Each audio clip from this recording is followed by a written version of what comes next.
problem is that nowadays no one really thinks for themselves. No one really takes the time to say, well, okay, this is what you're telling me, but this is not what I've experienced. This is not what I've witnessed. This is not this just, or this just doesn't make sense. People don't they don't ask why. And you should always ask why. Always. Because that's how you find the real answers. And I will never understand why people are so complacent, but they are these days. You have probably 98% of all knowledge and wisdom not being widely remembered, even in the pagan community and indigenous peoples community.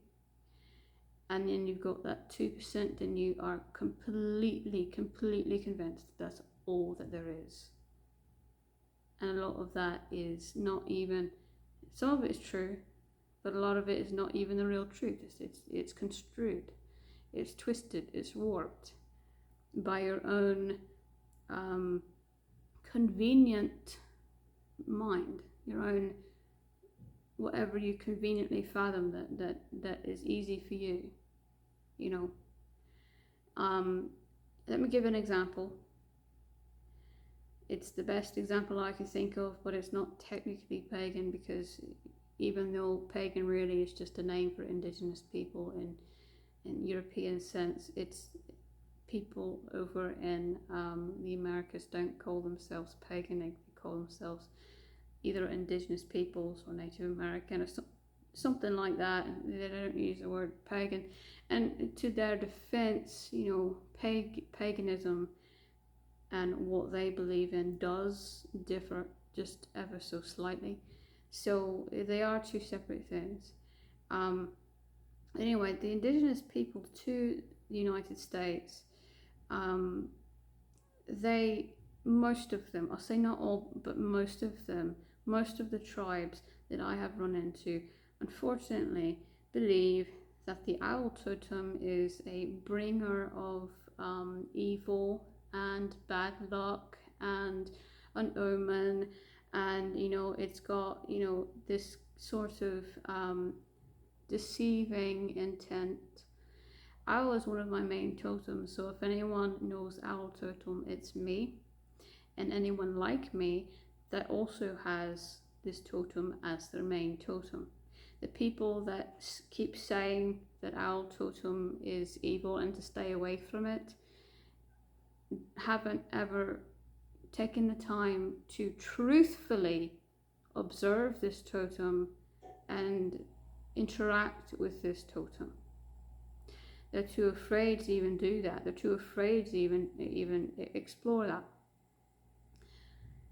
And it's heartbreaking, because you know what the real totemic meaning is for owl, is that they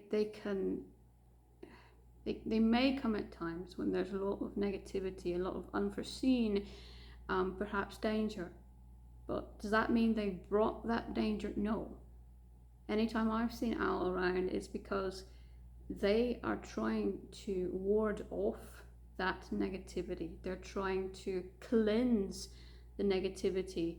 They're trying to get rid of that evil. They're warriors. They're protectors, and they're fighting against that evil. Owl sees the hidden truth, so they will know, even when everyone else does not.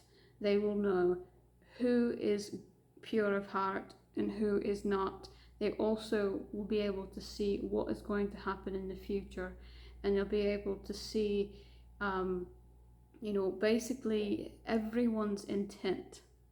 It cannot hide from owl's eyes. And so to call owl something that the opposite of what it is, to call it evil instead of the thing that is a warrior protecting against evil, and they are this creature that sees all hidden truths, right?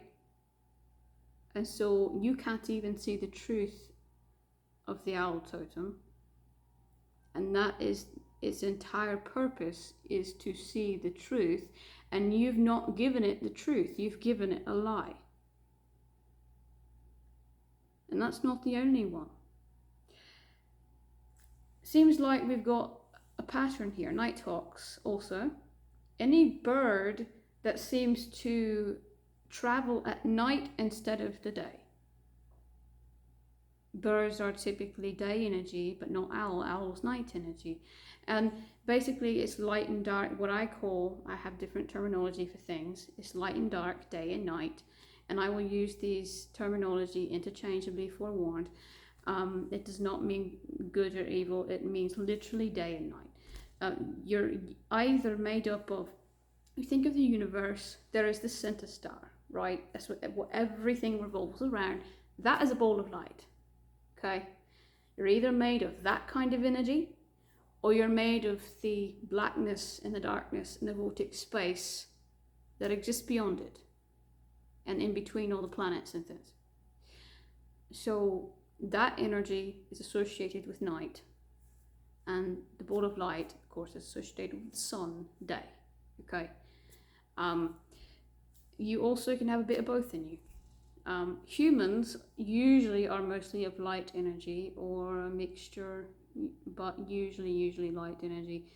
And so if someone that is of dark energy, to be able to, I guess, understand owl and understand where owl comes from, because it seems to be that anyone looking at something of night energy, especially something that usually normally would be of day energy, like a bird, and that is what they're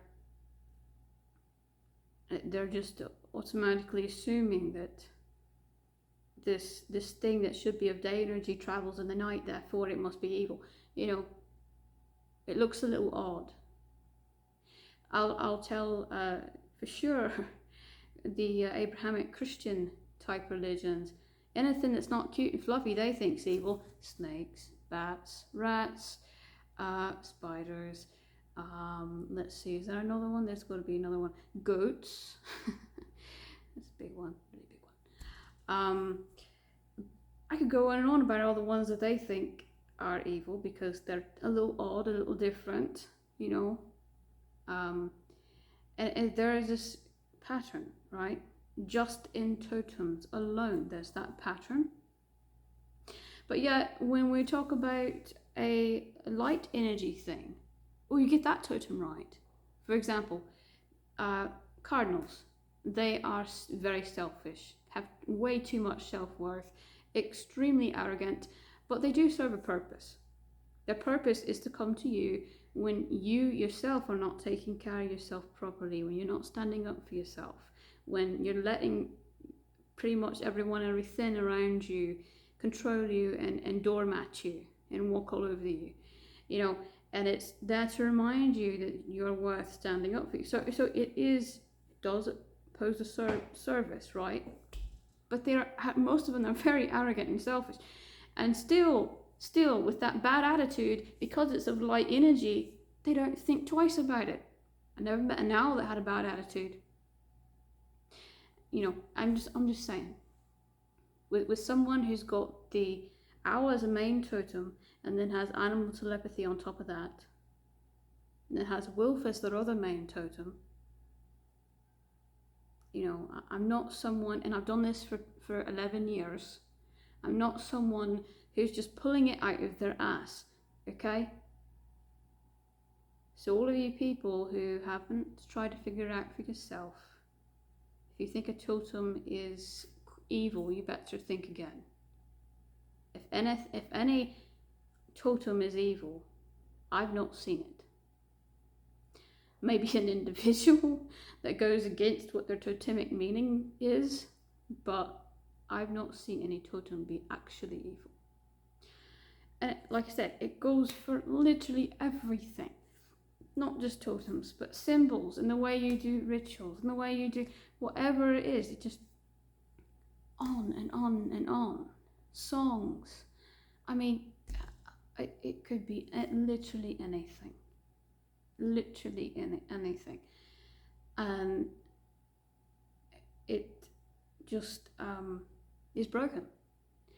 And so that is the problem with people. They are so stubborn-headed and they don't want to find the truth out for themselves. They don't want to dare ask why and try to find the truth out literally for themselves in a non-judgmental, non-assuming way. Very important, because if you try to find out for yourself but you've already got an assumption, guess what? You're going to come up with the same answer you had in the beginning, because you're not even giving it a chance.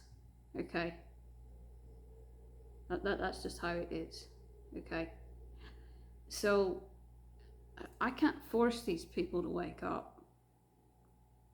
I can't force these people to remember the past, to remember that only 200, maybe 250 years ago, everything that I'm saying now, the kinds of things that I'm saying now, were common sense. You learnt it at age 4 or 5. And now it's a gigantic controversy, you know. Pentagram is another one. There's the man star that's got the man's head and the arms and legs, right? And then there's the goat star that's got, you know, the goat's horns, two points at the top, ears, nose. And long before Satanists ever existed and stole that from us and used it, by the way, intent is everything. So as long as you're the one that draws it, whatever intent, it's neutral until you put your intent into it. So they used it for the exact opposite of what it's meant to be used for. It originally is meant to be used for protection and healing, maybe cleansing, but it's meant to be used for things like that. It's not ever meant to be something evil, but they put their intent in that, right?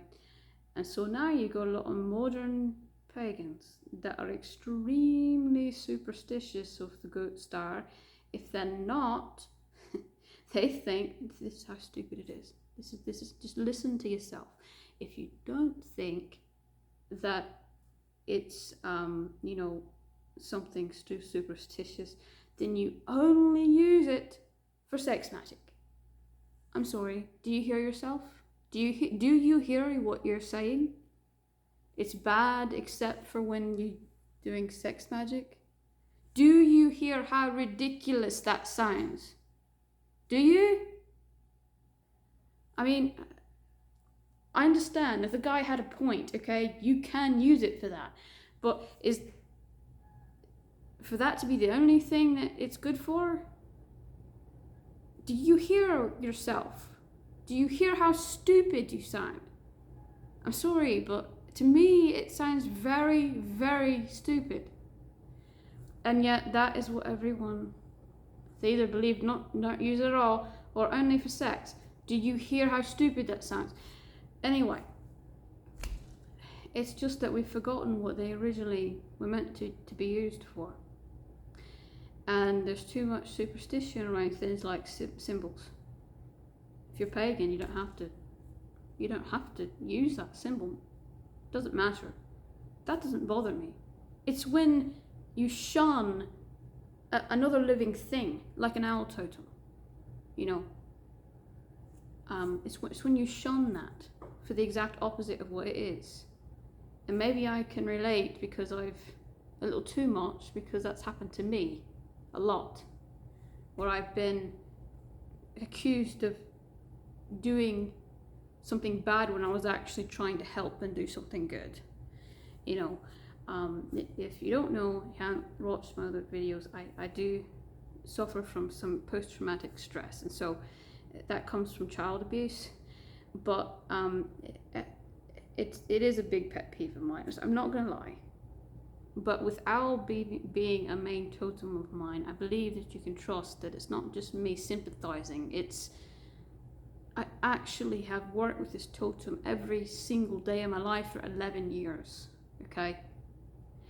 So you got to think a bit differently. You have to think outside the box.